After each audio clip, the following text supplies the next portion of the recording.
Artigo 189. Sempre que o pedido for divisível em partes distintas, o presidente evitará a dispersão de votos, tomando-os separadamente sobre cada um dos pontos controvertidos. Artigo 190.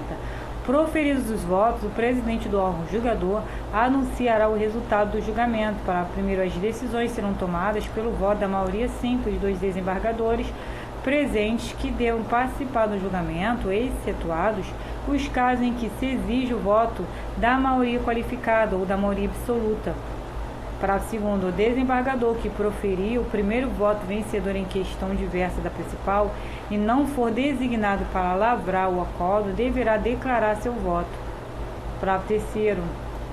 O desembargador que proferir voto vencido no todo ou em parte deverá declarar seu voto. Parágrafo 4º. Caso haja mais de um desembargador vencido, a obrigação de que trata o parágrafo 3º do artigo 941 do Código de Processo Civil recairá sobre o desembargador que tiver proferido o primeiro voto divergente. Parágrafo 5º. Os demais desembargadores serão indagados se desejam declarar voto e deverão manifestar a intenção expressamente, presumindo-se com o silêncio que aderiram aos fundamentos que serão declarados na forma dos parágrafos 2º e 3º deste artigo. Parágrafo 6º. Resultados do julgamento será lavrada a certidão dos termos do artigo 199 deste regimento.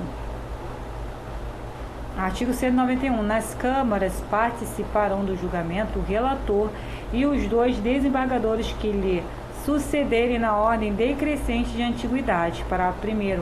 Quando houver juiz de direito de segundo de segundo grau, designado, ou juiz de direito de primeiro grau, convocado para auxiliar desembargador ou órgão julgador, ele funcionará como relator nos processos que lhe forem atribuídos pelo desembargador titular da vaga, que não participará do julgamento. Parágrafo 2º. Na hipótese prevista no parágrafo 1º deste artigo, o desembargador titular da vaga não participará do julgamento, exceto para fins de composição ampliada de que trata o artigo 942 do Código de Processo Civil. Parágrafo 3º. Nos casos previstos no parágrafo 1º deste artigo, a composição para o julgamento será definida a partir da antiguidade do desembargador titular da vaga, aplicando-se o disposto no caput deste artigo. Artigo 192. O presidente do órgão julgador terá direito a voz se estiver participando do julgamento. Artigo 193. Em matéria criminal, se houver empate na votação, prevalecerá a decisão mais favorável ao paciente ou réu. Artigo 194.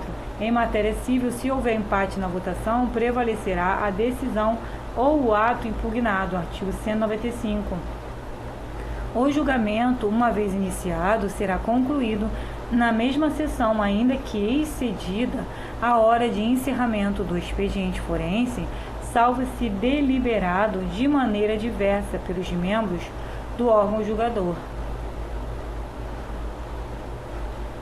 Artigo 196. Quando não houver quórum para o funcionamento da Câmara ou nas hipóteses de composição ampliada para o julgamento previstas no artigo 942 do Código de Processo Civil, o presidente do órgão julgador convocará para participar como vogais desembargadores do mesmo grupo de câmaras ou da seção criminal ou juízes de direito de segundo grau designados para atuar nesses órgãos julgadores, desde que não estejam participando de julgamento em outra seção, observada a ordem crescente de antiguidade no grupo de câmaras ou na seção criminal.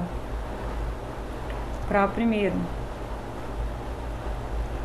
Se não houver desembargadores do mesmo grupo disponíveis para participar da sessão, serão convocados quaisquer desembargadores, observada a ordem crescente de antiguidade no Tribunal de Justiça.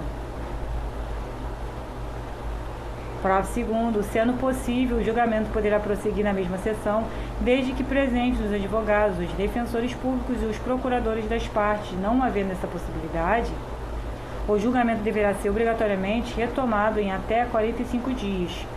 Parágrafo 3º. Desembargador que já tiver sido convocado para compor o quórum de julgamento em qualquer Câmara nas hipóteses previstas no caput deste artigo, não poderá ser novamente convocado para integrar a composição dos órgãos fracionários, até que se complete a sequência de antiguidade no respectivo grupo de câmaras ou na sessão criminal, devendo a convocação recair sobre o desembargador seguinte na ordem crescente de antiguidade que não esteja participando de julgamento em outra sessão. Parágrafo 4º.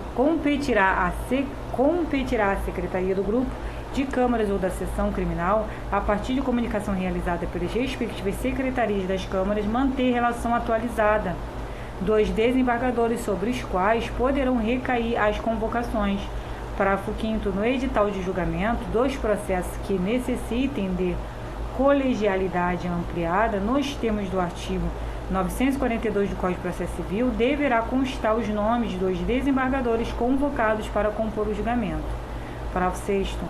Quando houver juiz de direito de segundo grau designado ou juiz de direito de primeiro grau convocado para auxiliar desembargador ou órgão julgador, o julgamento com composição ampliada de que trata o artigo 942 do Código de Processo Civil, quando possível, será realizado com a participação de um ou mais daqueles magistrados convocados para atuar no órgão julgador e dos desembargadores que integram a Câmara, ficando dispensada a convocação de desembargadores estabelecida no caput, no parágrafo 1º deste artigo, ficando dispensada a convocação de desembargadores estabelecida no caput, no parágrafo 1º deste artigo.